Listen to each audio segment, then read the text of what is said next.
Living next door to the United States, as one former Canadian Prime Minister once put it, is like sleeping with an elephant. No matter how friendly they might be, every twitch and grunt affects us. That, of course, was from Pierre Trudeau, the father of the current Prime Minister, but it's as true today as it ever was, maybe even more so in light of the rocky relations of late. Joining us now to consider the state of the Canadian-U.S. relationship, we're happy to welcome Janice Stein, the Bellsberg Professor of Conflict Management in the Department of Political Science at the Munk School of Global Affairs, and Mary Scott Greenwood, but everybody calls her Scotty. She's a principal at Denton's and Chief Executive Officer of the Canadian-American Business Council. Delighted to welcome you two back to our State of You, not even on a satellite. Great to have you to be here in person. Okay, let's remind everybody of perhaps the most famous tweet ever about Canadian-American relations. Here's President Trump after the G7 in Charlevoix, Quebec, in which he said, PM Justin Trudeau of Canada acted so meek and mild during our G7 meetings, only to give a news conference after I left saying that, quote, U.S. tariffs were kind of insulting and he, quote, will not be pushed around. Very dishonest and weak. Our tariffs are in response to his of 270% on dairy. We then got the reaction from Peter Navarro and Larry Kudlow, who I guess the former said there's a special place in hell for people like Justin Trudeau, and then Larry had a heart attack. But he's okay, so that's the good news. Let's get into this. Okay, Scotty, how would you describe the state of relations between our two countries these days? Thanks for starting with me, by the way. The state of relations are troubled. They're strained. Canadians and Americans are typically fine with each other. We are families, we're friends, we do business together, we holiday together. But at the political level, at the governmental level, it's quite strained.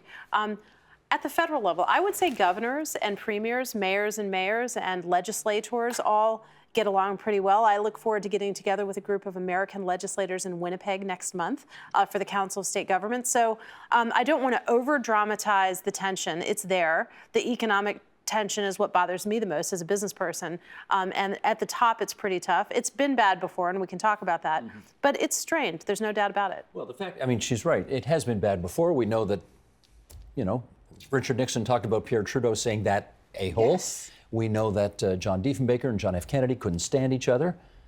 Is this different? Yes. Of course, I agree with Scotty that it's strained. But I think this is in a category of its own. First of all, there were these tough periods, Steve, but presidents didn't go public with their opinions. So maybe this is a function of the age we're in, that Trump is addicted to Twitter and makes clear what he thinks of our prime minister. But what's at stake here is also different. We have not had this kind of retaliation. So there have been discomfort, but even during a tense period of disagreement with Prime Minister Pearson about the Vietnam War. With Lyndon Johnson. The United States did not engage in retaliatory actions. It didn't threaten to put tariffs and actually go ahead and do so. So it's the trade war and the use of tariffs and the use of threats which is overlain by this personal language that the president is using that really does make this different. Well, if I could just jump in, we published a book, the Canadian-American Business Council published a book called With Faith and Goodwill with your friend and mine, Art Milnes, last year for Canada's 150th. But there's a chapter on tensions. And if you look at the chapter on tensions and you look at the 5th Prime Minister of Canada, Sir John Thomson, he calls Americans the worst race of thieves in existence. So this isn't a historic low. It's a low. It's not good. Would you say it's a historic low in recent memory? Yeah, in recent memory. Although as Steve points out, JFK and Diefenbaker, for example, really didn't get along. So this happens, but you're right. What makes it worse is the trade measures and the economics, because that affects families. Yeah. Well, can we, Janice? Let me get a sense about where you're coming from on this, because we have to remember, I know you don't like Donald Trump. But a lot of people like Donald Trump. In the United States, a lot of people do. And some in Canada. Right, and he's the president of the United States, not by accident. There seem to be two schools of thought on this, and I want to know what school you're from. Thought one, Trump is an ignoramus who has no sense of history, who knows nothing, who is all about bluster and doesn't understand the importance of this relationship. Or thought two, he's really an evil genius here who is all about disruption and at the end of the day will get his way because what he does works. It's both. Is, eh? Yeah, it really is both. So I think Donald Trump truly does not understand trade. He truly does not. Trade deficits don't matter in the way that Donald Trump thinks they do. And I don't think there's an economist from left to right in the United States who would disagree with that statement. So that's where the ignoramus part is actually correct. But he does have a strategy here, which is bully, threaten, impose costs, and then you're on your back heels and you say, well, okay, what can I give in order to make this go away? That's the strategy.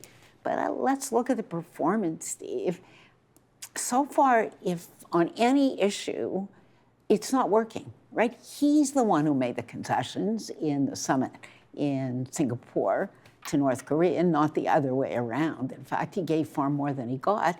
And you look around the world, China, Europe, Canada, unfortunately, are now all moving to impose tariffs in response. That's not the outcome that he expects from a bullying and threatening strategy. Go ahead. Well, from the perspective of the millions of Americans who support him, and his favorability in the Republican Party, by the way, is in the 90s. Right. Okay, so that's sort of jarring from a Canadian point of view when you think about it. But if you look at what the Republican Party has done on tax policy, on regulatory streamlining, things like that, the economy is doing pretty well. The calculation here, my own view is that protectionism and what's happening with tariffs will undo any good that has come to the economy. Right. But their calculation is that the economy can withstand it. This is not about you. It's not about Canada. It's about the midterm elections, and they want to get through the midterms. They want to keep a Republican majority, and then maybe cooler heads will prevail, or maybe we'll undo the tariffs. That's their thinking. I'm not espousing it or advocating it, but they're not dumb. They are strategic in a way, and chaos is part of their strategy, and it's troubling and it's unsettling, and it's not good for world markets. It's not good for business. Just ask Harley-Davidson, a great member of ours, right, and what's happening today. But they Just, are. I mean, explain. They've decided to move some production to the European Union. That's right. So Because of the tariffs. Harley-Davidson, iconic American company, has manufacturing in the United States, but the European retaliation, which was meant to get the Trump administration to back off the steel and aluminum tariffs, the Europeans targeted Harley-Davidson specifically, and they gave a rational business response. They said, you know what? Our customers in Europe, their second largest customer base, can't pay the increase, so we're going to increase production elsewhere to avoid those tariffs. That's a rational business decision, and that's Trump's policy coming back to smack him in the face. Yeah, but that's going to be true on soybeans. That's right. And the agricultural sector in the United States is going to get badly hurt. Autos, if we don't get some rationality. That's going to get Absolutely. badly hurt. There's a whole cheese and dairy, and the milk farmers in the United States now are waking up and saying, oh my God, what's going on here? There are big strategic pockets of voters, because frankly, Canada-U.S. have targeted voters in those swing states that are really key in the midterm elections. So I don't know how smart this is and how strategic I'm not saying it it's is. smart. I think it's going to bite him, but I'm just trying to explain where he's coming from. Can we add one other voice to our conversation here? Let us welcome on the line I don't from know, Washington. can we? We're about to find out.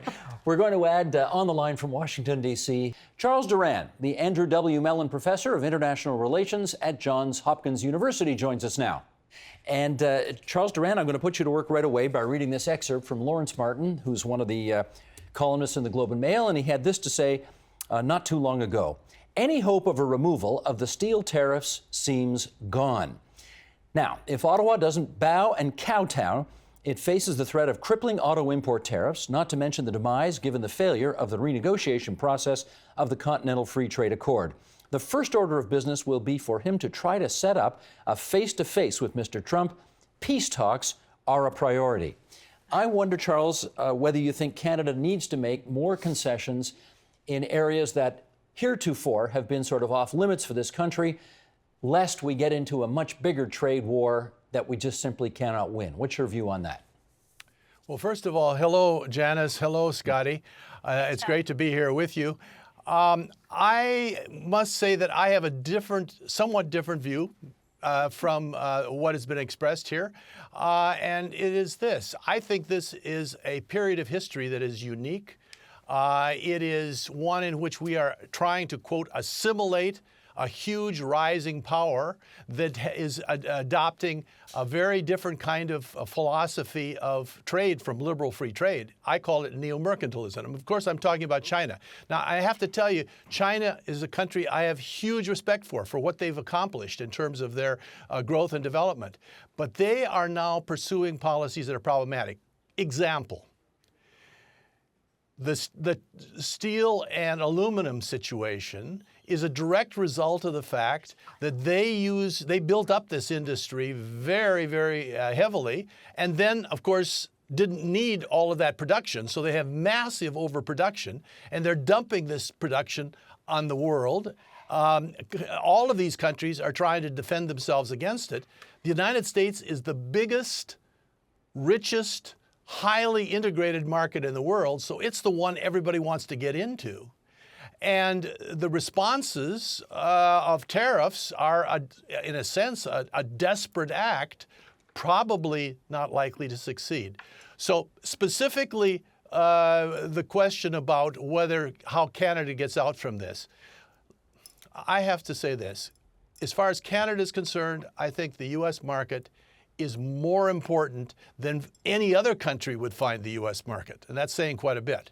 So therefore, it probably is wise to, after venting, to figure out a way of getting out of these difficulties through some kind of negotiation, and it might not take a lot. Well, let's just figure out what this looks like, because, Scotty, if in fact Trump takes the next step, which he is threatening, which is tariffs on auto, Right. you got people in the province of Ontario here for whom auto is a huge deal, massive deal. What does that look like? Well, we have Consequences. We have to get a trilateral auto pact. I mean, we may not get a modernized NAFTA. We may not ever get to the Trans-Pacific Partnership, we the United States, but it is essential for the United States and for Canada and Mexico that we update the 1965 Auto Pact. So we may just do that. And the bluster and the threats about tariffs on autos, I think, are about that negotiating position, and maybe ultimately will end up hurting Germany or Korea. But my hope is, my glass half full look is, notwithstanding NAFTA or any other trade dispute, if we can get an updated auto pact, steel and aluminum tariffs go away, we then have a pretty good deal.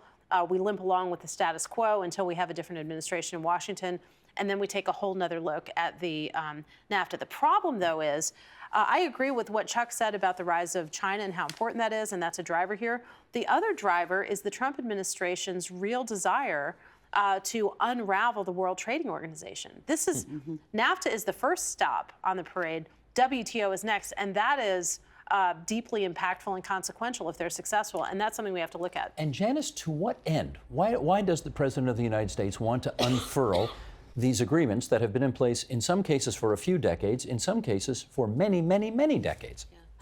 From his perspective, and really from the perspective of people like Peter Navarro and others who are pushing this kind of line, the argument is that unfair, and Chuck just made this kind of argument with respect to some of China's practices, which most of us actually do consider unfair, is that unfair trading practices have really hurt the U.S. economy by exporting jobs overseas. That's the crucial argument, and so that's why all of Trump's tweets are about jobs are coming back. I'm bringing jobs back. So you do what he's doing, Steve, which I call weaponizing uncertainty. Yeah, and that's the strategy, right? You create uncertainty, and so investors who might go elsewhere but want access to U.S. markets say, no, I'm going to build my plant behind that wall. I won't have to worry about it then. And some jobs come back, some investment comes back, everybody else suffers. Trump sees this, people around him, you win, I lose. There's no room for we all win. But that didn't work, with Harley-Davidson. No, it did not. They didn't double down wrong. and invest more in their facility in York, Pennsylvania. And he was They're praising them a investing month elsewhere. ago. That's right. That's right. A month ago, they were an ideal This is corporate. wrong. Exactly. And that's where I started by saying this is a very primitive understanding of the way trade works. And what Scotty's really talking about here, and any Ontarian understands that, but so does anybody living in Michigan. We have what is called integrated supply chains. So there is no Canadian car. There is no U.S. car. Any car you're driving, or I'm driving, or Chuck drives in Washington, crosses our border 9 different times. Because you get a part here, you send it back. You get a part there, you send it back. And so it's a hybrid car in that it's made in North America. If he disrupts this, everybody loses. Okay, That's the point. You referenced the Singapore summit a while ago, and I want to get Charles to weigh in on this, because Mark McKinnon, who is another writer with the Globe and Mail, this was his take on the meeting with the North Korean leader. He wrote a few days ago in the Globe and Mail, combined with Mr. Trump's table-upending performance at the G7, it was hard to escape the conclusion that the post-Cold War international system has come further unglued. The shape of a chaotic new order is emerging, an era in which might makes right strongmen stand tallest on the international stage. Mr. Putin, Mr. Trump, Chinese President Xi Jinping, Turkish President Recep Tayyip Erdogan. The new strongmen share a disdain for the rules and for liberal democracy and embrace a common concept of patriotism that bleeds into ethnocentric nationalism. Charles Duran, what's your view of that take? Well, I can't endorse every aspect of what is said here, but I think the basic thrust is correct. I think that this is now an era of great power politics. And as far as Canada is concerned, what worries me is that Canada is going to get caught in the middle. Basically what is happening is that China has embarked on a whole series of policies that are just totally different. For example, it plans to take over 4 or 5 high-tech industries by 2025. Now, I don't know how much this has affected thinking in Canada, but it certainly has affected thinking here in Washington, D.C. Canada should be concerned. Canada has, it's estimated, lost $200 billion worth of high-tech to theft and to various kinds of ways of undermining intellectual property rights. Now, you know, this is a different world. And when you look at the way in which China has managed to establish itself in the South China Sea, it's not surprising that other governments, especially the United States, are likely to recognize that things are profoundly different than they were in a previous era. Scotty. Well, Steve, if I could just jump in on Chuck is absolutely right. Canada has to do a better of protecting its intellectual property if it wants to grow life sciences and other innovative sectors. But to your original point about the strong men of the world, the big difference, and I think it's important to remind people, the big difference between the United States and every other country you mentioned, or mentioned in that quote, is we have a constitutional system that has guardrails. Donald Trump will not be president forever. The maximum he can be president is 8 years. And then we have the legislative branch and the judicial branch that restrain him. When he tried to undo Obamacare, the legislature said you can't do that. So there may be tendencies, there may be comparisons, but there's a really important difference in the United States of America, which is the Constitution. So the checks and balances at the moment you feel are working?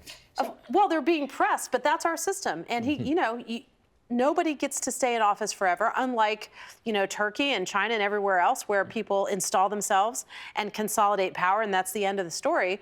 I'm partial and I'm biased, but I think our constitutional system works pretty well. We occasionally elect somebody like Donald Trump, and then we deal with it. Do you think he has an unhappy fetish for those authoritarian leaders, Yes, Janice? he does. And so he certainly has an unhappy fetish for those people. There's no question about that one. And let me put a different spin on what. Of course, the United States is a democracy, the others are not. But here's what Trump has in common with all of those old white men, to be honest. And Trump included, they're all looking backward. Right? They're looking backward at history. They want to make their countries great again. That's what Xi Jinping wants to do. So, Chuck, I understand where you're coming from, but here's what Xi Jinping is saying.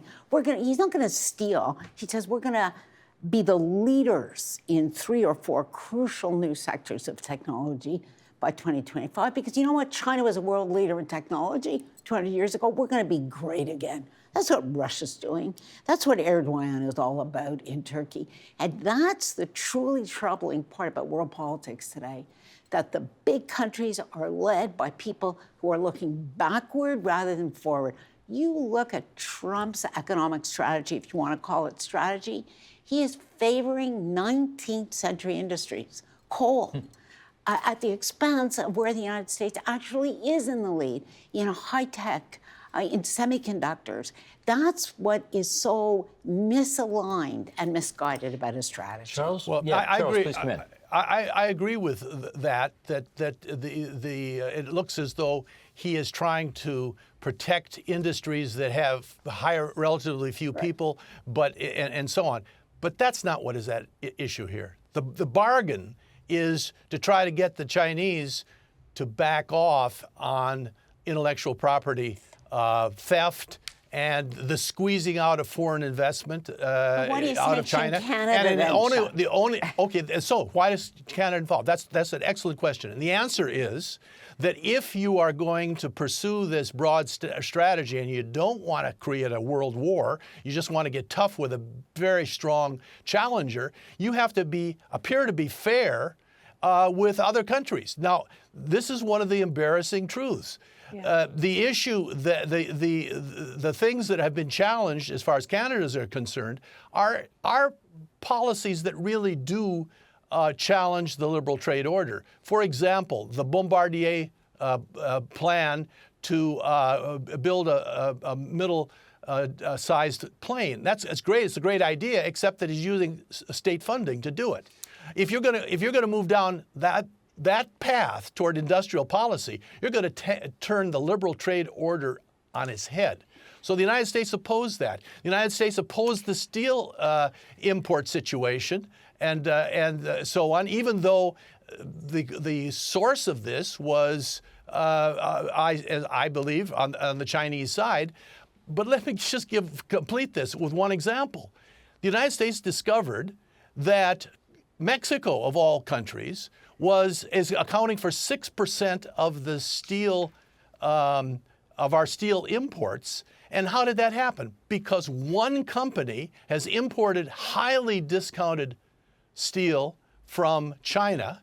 Then the company simply reworks the steel bars a little bit to meet the NAFTA requirements and ships this into the U.S. economy. Okay, steam is coming out of Janet Stein's ears here. She needs to get in. This is the kind of problem that it occurs in this era in a way that really didn't happen before. Yeah. Okay, Janice. So I really disagree here profoundly when we say, of course, there are Canadian sectors that are protected. But if we actually look at them, which we have supply management, which is famous, all Canadians know about this in the dairy sector, you actually look at the tariffs that the United States has and the way it manages milk supply, like hundreds of billions in government subsidies. Absolutely. Yeah. Industrial policy, you look at the role of DARPA in the United States, which is a defense research agency, which for generations has functioned as to subsidize early stage research in industrial policy. Steel, the United States has a positive relationship with us on steel. And in fact, what Trump is I don't agree. And what Trump is doing, what you just described happening in Mexico, that's a real worry. When you put these artificial tariffs on, people go around them. And I can tell you right now, our government is worried that China will dump steel into the Canadian market, and it's difficult actually to police in an open global economy. So these tariffs distort and create exactly what you don't want. All right, let me jump in here because we're literally down to our last minute. Scotty, I want you to address the fact that we've got a NATO meeting coming up in Belgium in the middle of July. How important do you believe it is for Trump and Trudeau to have some kind of interaction before that so they don't show up kind of hating each other? I don't think they hate each other, first of all. I'm pretty sure the Canadian Prime Minister hates the American President right now. I think the Prime Minister and the President will try to work together. I think they're both realists. They have different points of view.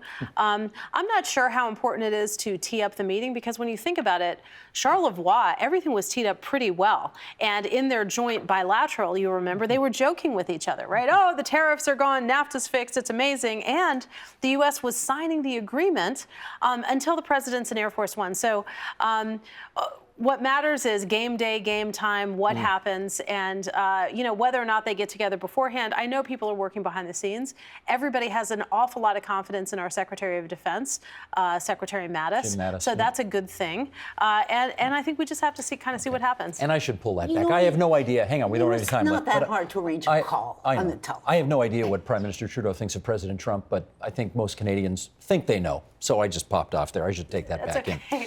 Our thanks to Charles Duran from Johns Hopkins University. He was with us from our studio in Washington, D.C. Janice Stein, founding director of the Monk School of Global Affairs. Scotty Greenwood, principal at Denton's and the CEO of the Canadian-American Business Council. Great to have the three of you on TVO tonight. Pleasure. Thank you, Steve. Thank you.